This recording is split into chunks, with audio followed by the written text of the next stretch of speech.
একটা লোক একটা গরু কিনেছে দুধ খেবার লেগে। কথাটা বুঝেছেন? একটা লোক একটা গরু কিনেছে, গাই কিনেছে, ভুট্টা বেচে 20,000 টাকা দিয়ে একটা গাই কিনেছে। গাভীন গাই, 1-1.5 মাসের গাভীন বকন কিনেছে।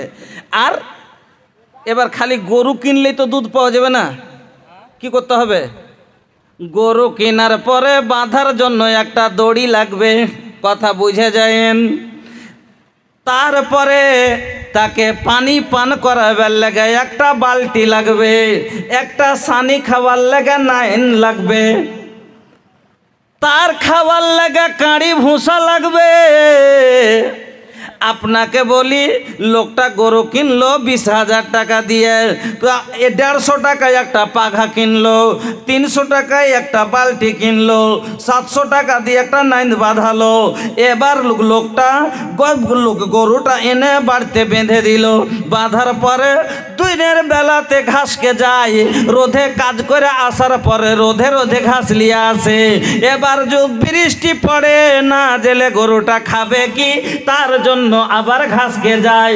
আসিনা ডাউর চলে, তারপরও ঘাসকে যায় না যারা গায়ে গরু পালে তারা ভালো করে জানে। এবার বন্ধু, লোক গাইটার গোবর পরিষ্কার করলো, পেশাব পরিষ্কার করলো, রাখার জন্য 5,000 টাকা টিন কিনে একটা ঘর বানালো। কিসের আশায়? শুধু দুধ খাবে তার আশায়, যে আমার গাইটার দুধ হবে আর আমি দুধ পান করব। এবার গাইটা 1 মাস 2 মাস 3 মাস করতে যখন 8 মাস পার হয়েছে, থানটা ঝুলে গেছে। যেমন থানটা বড় দেখেছে, এবার দুধ নেমেছে, তার মনে খুশি আনন্দতে ভরে গেছে। ছোট বাচ্চা সারা খালি জিজ্ঞাসা করতে গেছে, আব্বা কখন দুধ হবে? আর কি বাচ্চা হবে তখন রে বেটা, বাচ্চা হবে তখন।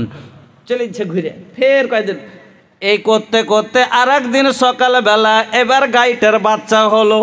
ছোট ছেলে শুনেছে বাচ্চা হলে দুধ হবে, যেমনই বাচ্চা দেখেছে কইছে, আব্বা দুধ দোহান আব্বা। বলবে না। ছোট বাচ্চা বলছে, আব্বা দুধ দোহা।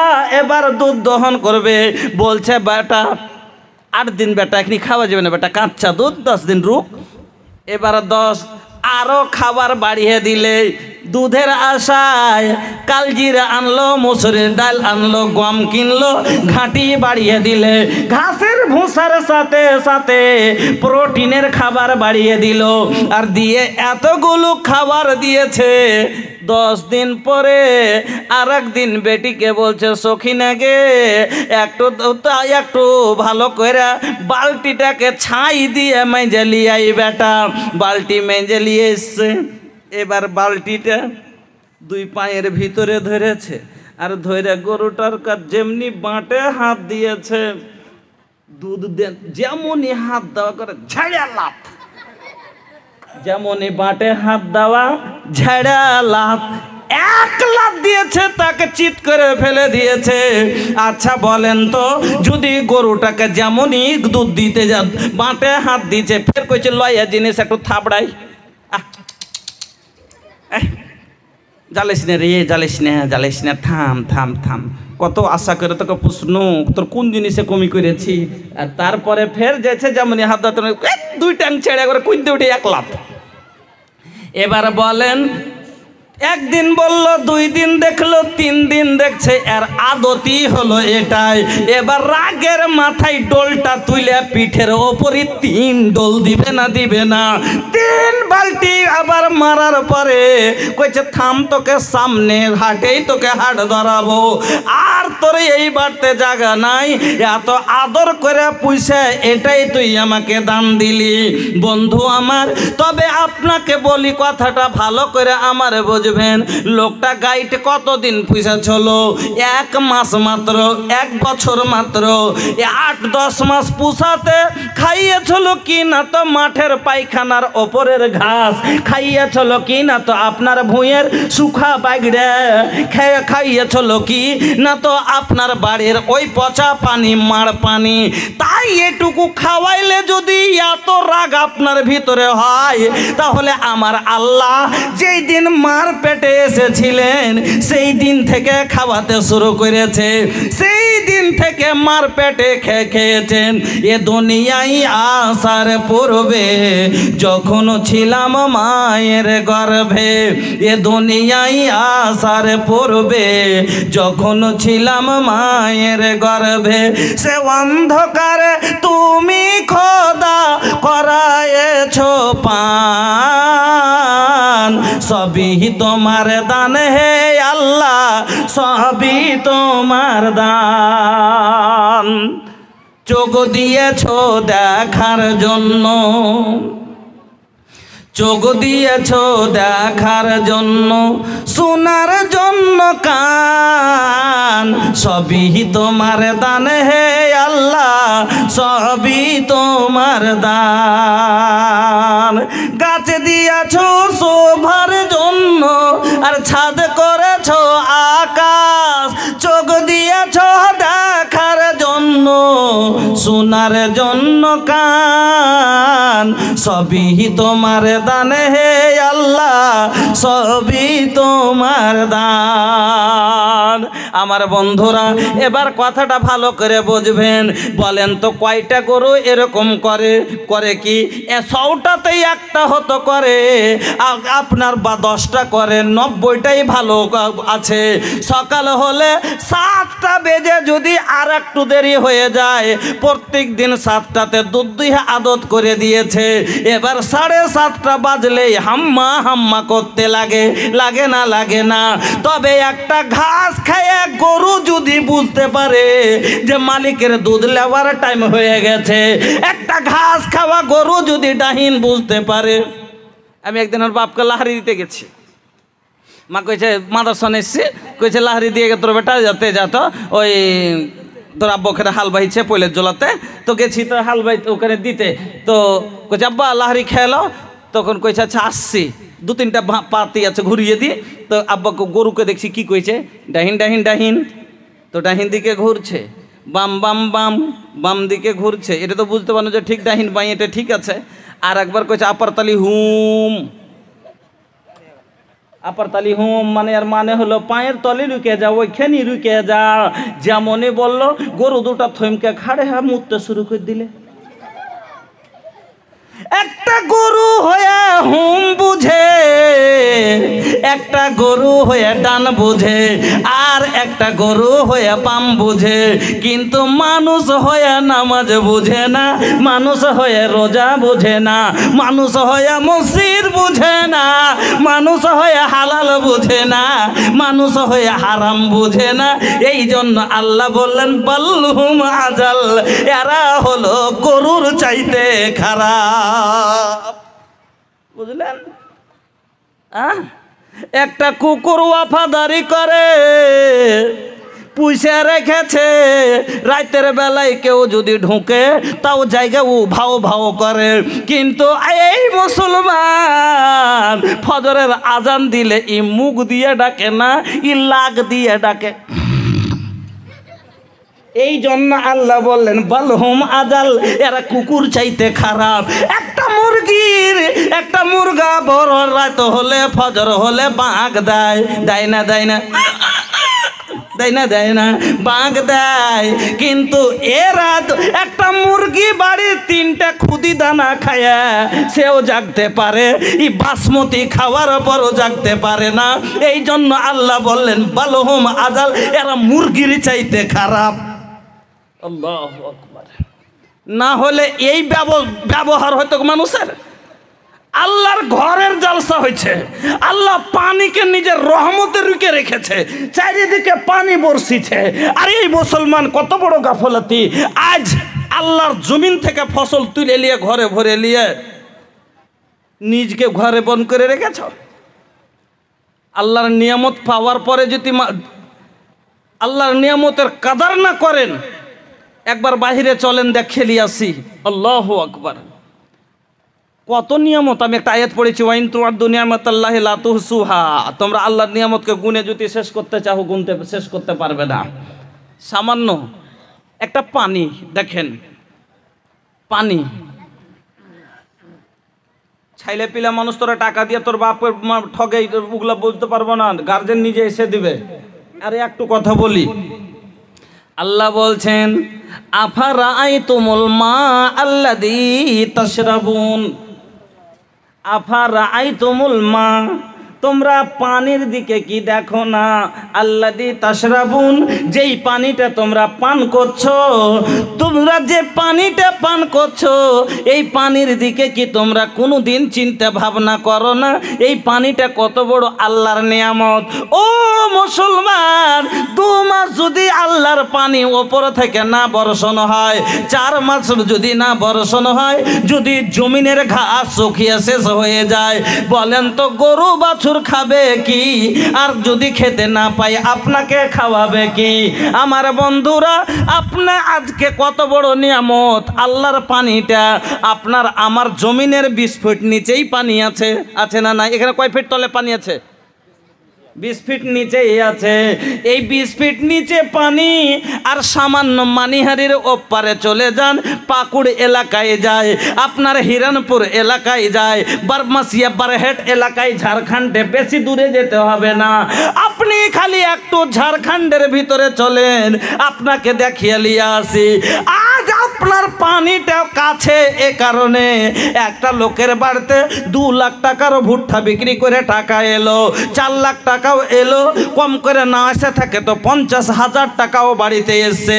কিন্তু 50টা টাকা ওই লোক গালার 25 বিঘা জমি থাকার পরও 50টা টাকাও জমি থেকে আইলো না। কেন? ওই জমিনের তলে জল 20 ফুট নয়, 300-400 ফিট তলে জল, পানি উঠে না, যার কারণে পুরা মাঠ খালি পড়ে আছে, একটাও ফসল বলতে নাই। আল্লাহর নিয়ামত পেয়েছেন, আর পাওয়ার পরে আজ এত গাজর আমি, মানে ওই কথাই না, খাইয়ে দেয়া লিয়ে গাই লাত মারা, নাকি ওই গরুর মতন হাই ধরেছেন লাত মারা আল্লাহর জমিন থেকে। আচ্ছা, আপনি একটা দানা বুনে দিয়ে চলেছিলেন, আল্লাহ যদি গাছ না বের করতেন, জমিনে যদি রস না থাকতো, এবার আপনি গাছটা বাড়াইলে, এবার আল্লাহ যদি ওই গাছটাতে কি কোনো দানা ছিল, গাছটাতে আল্লাহ যদি দানা না দিত, আপনার কি কিছু হতো? তাহলে আল্লাহ আপনাকে খাওয়াইবার লেগে গাছ বাহির জমি ফেড়ে বাহির করলে আল্লাহ, ওই গাছকে বড় করলে আল্লাহ, ওই গাছে দানা ধরাইলে আল্লাহ, আল্লাহর দেওয়া হাতে কাটলেন, আল্লাহর দেওয়া পায়ে ডুহে নিয়ে আসলেন, আল্লাহর দেওয়া আল্লাহর জমিতে ফেলে শুকাইলেন, আল্লাহর সূর্যের তাপে শুকাইলেন, সব কিছু আল্লাহর। আর আল্লাহর ঘরের ফের 1.5 বছর থেকে টাকা বাকি কেনে, ফের আল্লাহর ঘরেরই টাকা কেনে। আপনার ঘরে টাকা আসেনি? 2 লাখ 3 লাখ 4 লাখ টাকা করে ভুট্টা রইল, ফের 12,000টা টাকা, 10,000টা টাকা আপনি কি লাজে আল্লাহর ঘরে থুয়ে দিলেন?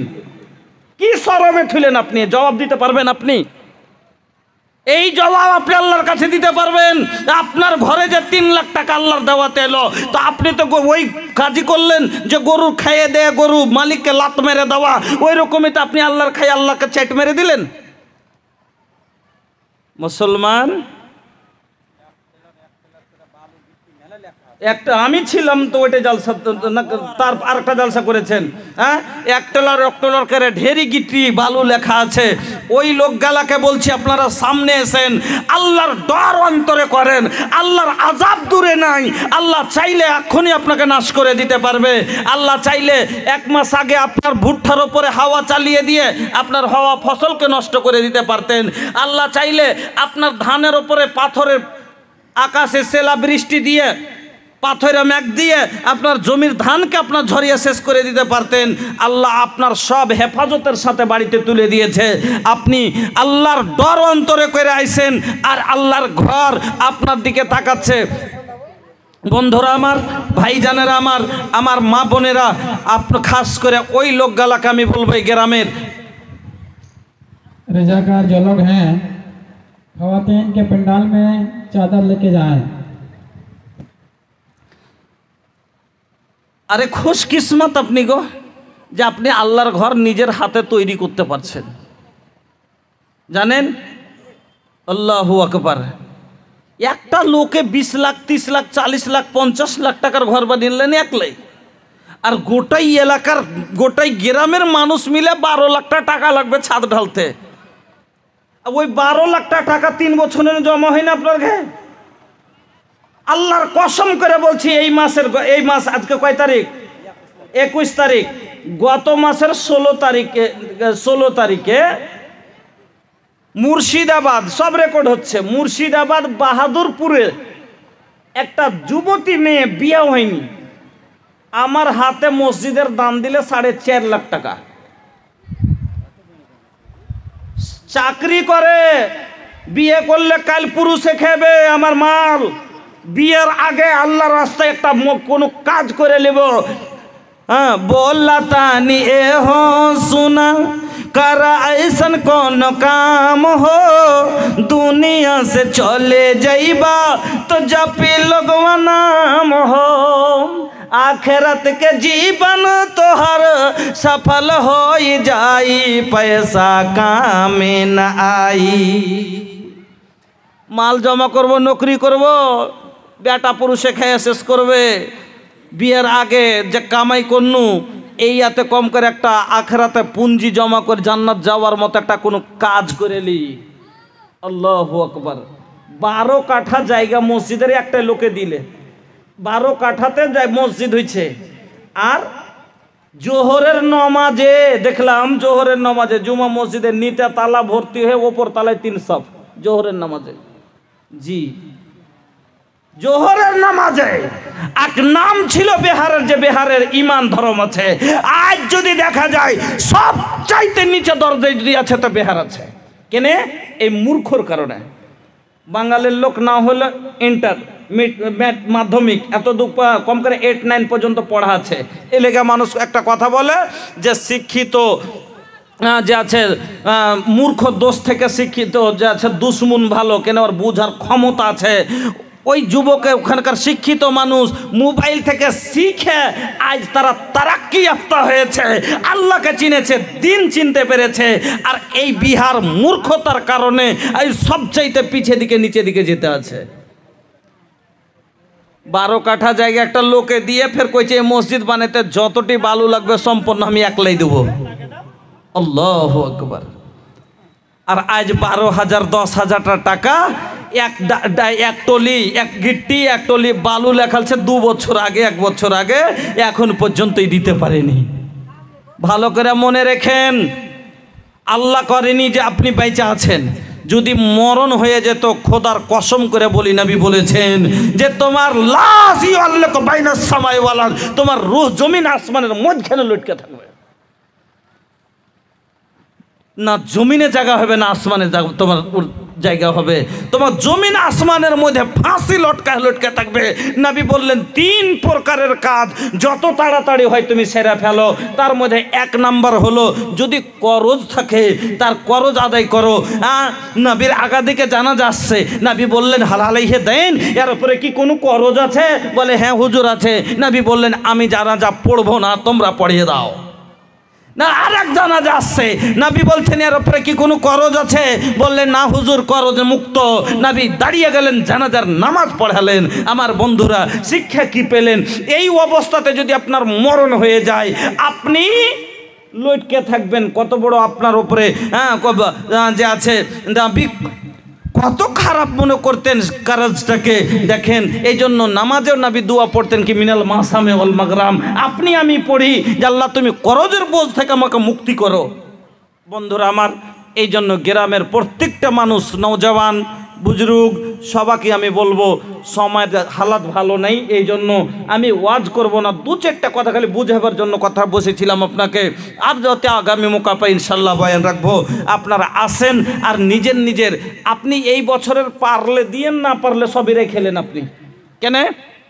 আপনারা তো আপনার ঘি প্যাট ভরে না, আর ঘি প্যাটই ভরে না, না কেন? 3 লাখ টাকার ভুট্টা বেচনো আর তাহার পেট ভরে হাঙ্কারে আগুন লেগিয়েছে। 300-3,000 টাকা আল্লাহর ঘরে আমি দিতে পারনু না। হ্যাঁ, তো দিয়েন, যে না দেন, কিন্তু যেটি করজ লিখেছেন আগে করজটি আদায় করে দেন।